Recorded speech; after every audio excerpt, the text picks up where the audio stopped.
Good morning po sa inyong lahat. Kumusta ka po? Kumusta po kayo? Ngayon po ay Lunes at maulan po ngayon. Ano na po, September 1 na po tayo. So, tinanghali po ako ngayon kasi maulan kanina eh. At ayaw ko nga, allergy talaga ako diyan sa ulan-ulan. Buti na nga lang nung nakarang araw nung maulan dito sa Quezon City, nandun ako sa ang biyahe ko doon ay Pasay, Makati, yun lang. Tapos yung huling biyahe ko nung pahapon na papuntang Marikina. At naobserbahan ko, umabot na ng 2 oras papuntang dun sa Marikina. Tapos tiningnan ko yung balita, no? Sobrang lakas na ng ulan sa Quezon City. Tapos nakita ko yung video sa ABS-CBN na lumubog na yung ibang mga kotse, yung iba nasa loob pa nga eh. So kaya ngayon parang ingat-ingat tayo kasi grabe na yung baha sa Pilipinas. Di sa Pilipinas, particularly dito sa Metro Manila. So yung bahang yan, hindi lang naman ngayon tayo bumabaha dito sa Metro Manila. Matagal na yan eh. Pero ang ayaw ko lang doon, matagal na tayong binabaha dito. Yearly, napakalaki. Billion pala yan. Million. Baka dito sa Metro Manila, matagal na yung corruption na yan sa yung mga flood control na yan. Pero lagi tayong binabaha. So ngayon lang nabibisto na yung project sa yung flood control sa, hindi pa kasama yung hindi pa kasama yung Metro Manila. 1.3 billion yung ginagastos niyan. Tapos maraming mga ghost project, diba? Ganon ka walang hiya itong mga kasama na lahat yan. Kasama na lahat yung kung sino mang involved doon, mula doon sa nagbigay ng pondo, alam niya yun. Nagbigay ng pondo, humingi ng pondo, kasama na yung mga district engineers, yung DPWH, alam na nila yun. Kasama na rin yung kasama na rin nung nagsa-sign off ng project, yung ng COA, 'di ba? Kasama na 'yun. So ganun kalala yung sitwasyon. Sigurado ako dito sa Metro Manila, yearly yung budget na yan. Hindi natin alam kung ilang milyon yung yearly budget niyan, pero hindi nila ginagawa. So na-observe ko lang kasi matagal din ako doon sa UAE, United Arab Emirates. Sales engineer ako doon. 10 years din ako doon. Tapos paikot-ikot ako kasi sa field ako eh. So bumabaha din doon kasi merong once a year bago mag winter. Actually yung winter doon mga light winter lang eh, kaya maraming mga pumapasyal doon na mga galing sa Europe, Russians, kasi yung winter light, yung winter magandang klima. Bago mag winter, uulan yun. Tapos may drainage naman doon, kaso lang hindi ganun kalalim yung mga drainage eh. So bumabaha talaga. So ang kagandahan sa kanila, halimbawa doon sa may bandang merong tulay sa taas, tapos yung sa baba pa ilalim, parang ganun, parang tunnel. Ang ginagawa nila, may nakaabang na doon yung water pump, pero motorized siya. Tapos pagka bumaba, paandarin lang nila yung motor. Tapos kung titingnan mo nila, may hose yun eh. Wala na, din na nila pinapadayon sa ilalim yung mga drainage yung pagka emergency, yung electric pump motorized, paandarin nila yun. Tapos yung hose papunta sa dagat. So ganun din dapat dito. Kasi nung nakaraan, nung nandoon ako sa may tag nito, yung Ayala Bridge, tapos pagbaba, yung may pasahero ako pa university, yung university na yun. Sabi ko, sobrang baha. Tapos kung titingnan mo yung Pasig River, hindi naman umaapaw. So ang lapit lang oh. Kung lalagyan mo ng water pump 'yun, maraming klaseng water pump. Merong water pump na kayang magpalusot ng mga plastic, buhangin, mga bato-bato. Hindi nagka-clog. May mga ganong klaseng ano, yung ang tawag nun ay non-clog pump, submersible, meron pa nga eh. Lagyan mo yung water pump doon. Sisip-sipin lang 'yun. So ganun lang kasimple, pero kinakailangan pa nilang i-complicate, papunta sa Senado, approval, billion gastos. Napakasimple lang yung problema. Kung titingnan, kung puno na yung kung puno na yung ilog, umaapaw na yung ilog, wala na tayong magagawa diyan. Pero kung hindi naman puno yung ilog, anong ibig sabihin nun? So pwede nating pwedeng pasipsip yung baha na yan papunta doon sa ilog. Talaga naman kasimple, di ba? Kung may pera, madali lang i-implement kung may pera. Kaso lang utak at saka yung utak nila hindi ginagamit sa solusyon, ginagamit nila sa pagnanakaw. Putang ng mga tarantado mga yun. Bago pa ang lahat po, pa-shout out daw para kay Tony Car 080824. Sabi niya kahapon, swerte mo. Ako 4 na lang hindi pa umabot sa incentives. So actually kahapon ang kulang ko pa yun eh. 19 pa yung kulang ko kahapon eh, kasi nung nakarang araw 2 lang yung nakuha ko. So nagkataon na maraming pasahero kahapon at saka hindi ma-traffic.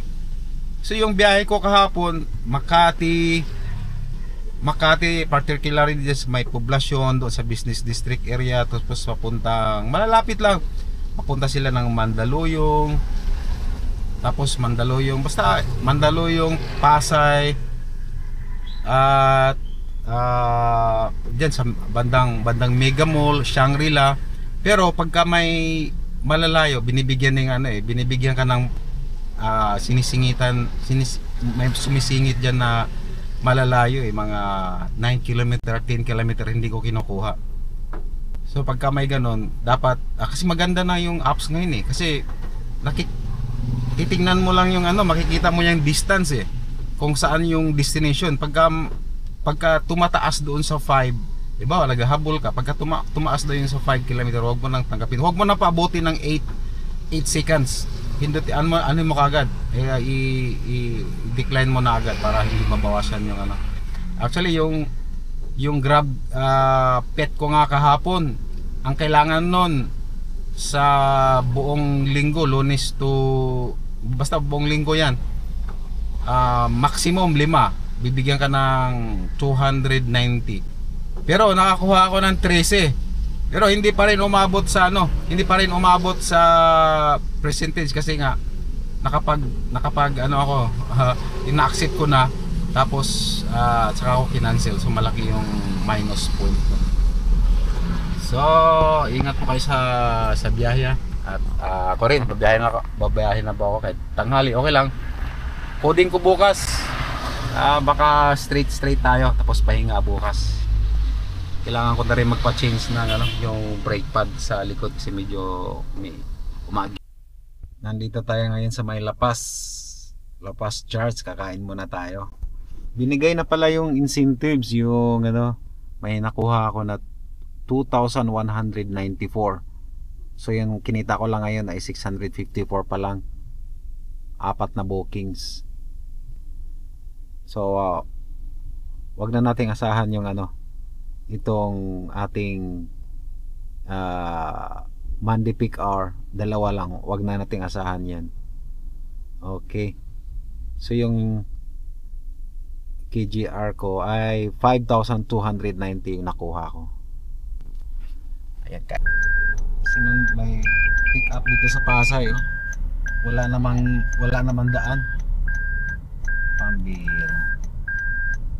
Ganun mahirap dito sa looban ng Pasay. Walang daan yung So wala kang madaanan. Palabas ka, reverse. Pagka dito ka talaga sa Pasay, hindi ka talaga tatarget dito. Yayariin ka lang sa mga ano. Yari ka lang sa mga wala kang madaanan. Parado yung ano. Dito sa galing sa Makati sa Papasay yung ano Papasay yung booking kanina. Labas tayo dito. Alam ko paano ko sunduin ito. Saan ba to? Tingnan natin. Drop tayo dito sa may Paranaque, malapit sa Quirino Avenue, Baclaran.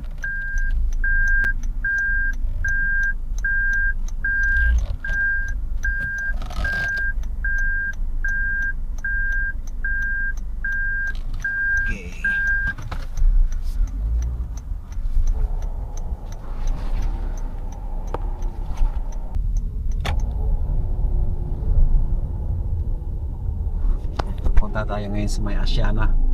So update natin, earnings update ay 1.4 pa lang po, 1,400 at meron tayong 8 bookings. Incentives natin ay dali. Peak hour natin ay 4. Pero sure na yan, almost sure na yan na hindi natin makukuha kasi 524. Okay lang yan. Ganun talaga.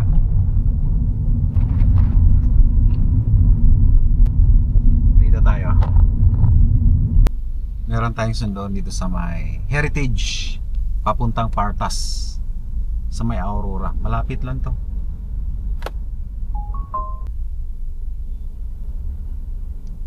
Nag-rolling ako dito sa Makati galing doon sa Pasay. So nakakuha tayo ng malapit lang din, 144 papuntang DMCI Homes, Malate.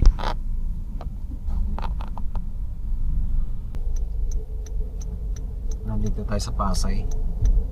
May pick up tayo dito sa Double Dragon Center papuntang Greenbelt, Makati, 200.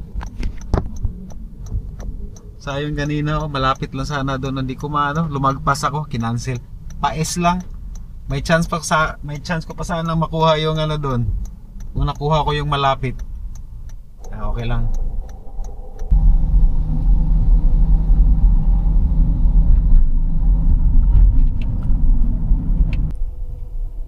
Naghatid ako dito sa Pasig.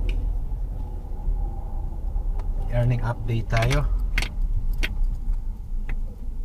5,000. Hindi, ano yan, kasama na yung dyan, incentives. So 2,800 lang actually yung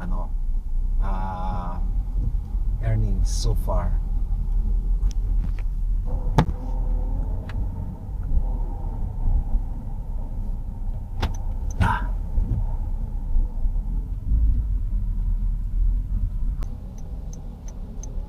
Meron tayong pipick upin dito sa may Ayala Malls, Feliz. 100 lang papunta Sena Towers. Sa 200 metro, mag-invert sa kaliwa, tapos sa 100 Marikina. metro, lumiko sa kanan. Okay.